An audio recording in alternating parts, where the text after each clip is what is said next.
welcome if this is your first time here. My name is Day. If you like these types of videos, go ahead and subscribe and join the family. And for those of you who have been here, thank you guys so much for coming back to see me once again. So this video has been on the to-do list for quite some time, for a very long time, to be honest. I'm finally just getting around to it, but I'm glad that I am now because why not? You know, I feel like this is the perfect time, the beginning of 2022. And, you know, some people are starting to make some changes. Some people are starting a YouTube channel. Some people are starting to transition their social media into like a business platform. And I'm 100% for it because most of us are on social media pretty often anyway. So why not make it a business opportunity? Why not make it like a little part-time career or whatever, you know, opportunities you want to get out of it? It's very much possible. I'm here to talk to you guys about how you can grow your social media as a regular person, okay? And this is coming from me. I'm a regular person. I did not have a huge following on social media at all. I've never been like super popular to have a lot of friends on Facebook, a lot of Instagram followers. I obviously did not always have a YouTube channel. So this is coming from someone who did it, and I'm giving you guys tips on how to do it as a regular person, because I feel like some people, they are a little bit more likely to get Instagram followers because they have, you know, different connections, or I don't know, they know a lot of people. I'm not that way. So if you're like me, or if you just want some tips in general, definitely stick around and keep watching. Okay, so my first tip, please understand that anybody can do this. And I think that that sounds very simple, but that's the most important tip that I have. Understand that anybody can do this. Everybody who has any type of social media started at zero, okay? They didn't have that amount of followers forever. Everyone started at zero, so you can do it too. You're no different. They're no different than you. Everybody is capable of doing it. The most important thing is you have to figure out which route you're going to take.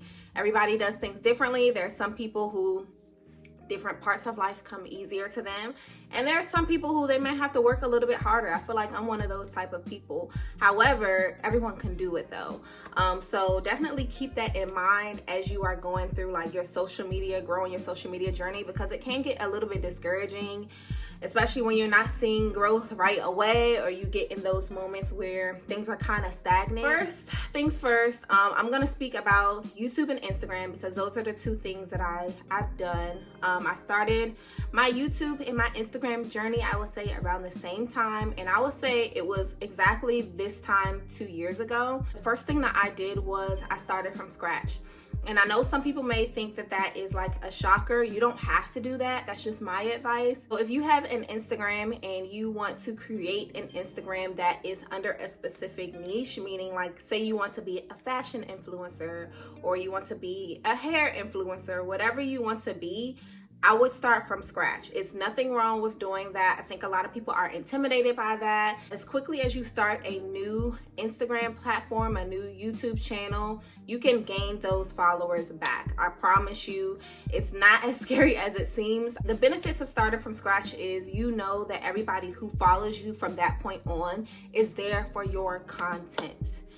It is so much better to have 100 followers or 100 friends or supporters that are so much into your content that they're engaging with your content, they're supporting, they're liking, they're sharing. It's better to have only a select few who are full on for you than to have like, you know, 1,000 or so who are kind of they don't really care if you post or not. They're scrolling past your post.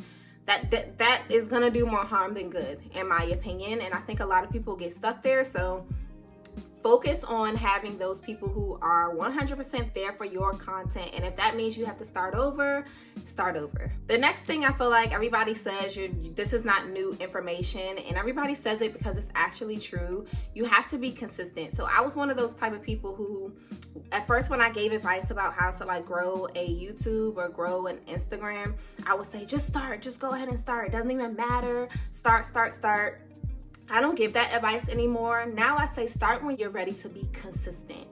More than anything, start when you're ready to be consistent, because you might not really ever be mentally ready. You might always be a little bit nervous or something like that. But when you know that you're going to continue to upload, you have the time to upload, you have the drive to upload, that's gonna be the best for you, because now you're gonna start gaining followers. Your followers are going to see that you're uploading consistently. They're going to share.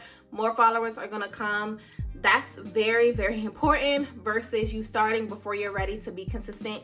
You upload one video and then you go months without uploading another, or you upload a photo on Instagram and then, you know, after that you don't really, you know, upload that often. That is like the worst thing you could do for yourself, especially on YouTube. I have seen influencers with over 100,000 followers go from having such a highly engaged channel to having barely anyone engaged because they went missing for months.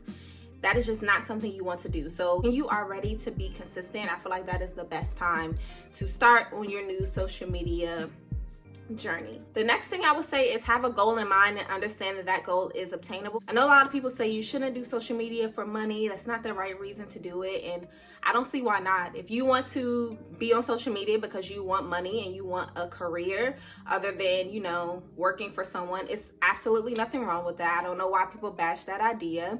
If you have a goal that is financial, I feel like that really helps drive you as well. So whatever your goal may be, whether it's financial or not, understand what your goal is and keep that goal in mind, and make sure that the goal is something that is going to drive you strong enough to the fact that you want to keep being consistent, because that's what's going to help you grow. My next tip is to understand where your space in social media is. A lot of people say, you know, find your specific niche, and that's very important because when you are targeting an audience that is 100% for you, it's easier for, you know, you to be pushed to other people who are like that in social media. And let me just give you guys an example. For example, my channel is built around hair, sometimes other things like unboxings or things like that. Because people know when they come to my, you know, platform that they're gonna see this one specific thing, they're much more likely to share my content. They're much more likely to share my videos with other people. Even those people that you feel like are not necessarily like niche oriented, like the vloggers who you just vlog and you just watch their life, even that in itself is a niche. It's a lifestyle niche. People watch because they're, you know, obsessed with a particular lifestyle. So everybody has a niche, and you have to figure out what that is, and then you have to target the people who are interested in that niche. And last but not least, this is something that I tell people that people really don't want to hear sometimes because it's not that comfortable to do, and sometimes it's just not what people want to do. But unfortunately, people are very shallow, okay? That's just how we are. People in general are very shallow. And what I mean by that is usually if somebody is coming to your channel, it's usually because they're getting something out of your channel for themselves. They're getting something out of your Instagram page, your social media platform for themselves. That's just how we are. We're consumers, okay? So when people come to your channel, what you have to ask yourself the question, what are they gaining and grabbing from me to feed themselves? All right, so what I mean by that is you really have to present content, guys, that people are searching for, that people are looking for, that people feel like is going to benefit their life. So a lot of people love being lifestyle influencers. I feel like that's a big trend right now, the lifestyle. But understand that even when people look at lifestyle influencers, they're looking at their lifestyle because they want components of that for themselves. So if you're gonna be that person, try to present how can I get people to engage in my content and feel like it's useful and meaningful to them. And sometimes that means you're uploading things that you might not necessarily always want to upload. Upload what is popular. Even if you don't feel like it, it will pay off later. I promise you. I can't tell you guys how many times I went on YouTube and I went and looked for popular or trending topics underneath within my niche, and there was things that I didn't really want to do, like, oh, I really don't feel like doing this tutorial, that's really doing a lot, or I'm not really interested in talking about tips about hair today. Okay, but those are gonna be the types of videos that is gonna allow you to grow more and then bring people to your channel, and then people fall in love with you, and then you can present to them whatever you want to present to them. But you have to bring people in first. They have to find you first. If you're completely focused on like success and growing your numbers, do things that are popular about you or significant about you. Some things that everybody goes through are very popular, like a lot of women will document their childbirth stories or their pregnancy journeys, things like that. So what happens is people come to your channel to see things that they can benefit for themselves, and they realize, oh, she's actually a cool person. Let me stick around, let me subscribe, let me see different aspects of her life.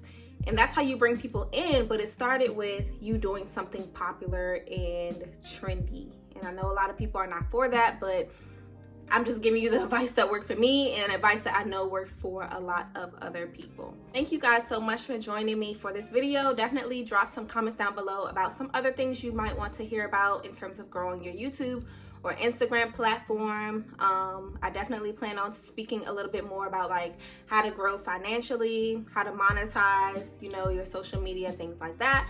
But thank you guys so much, and I will see you all in my next video.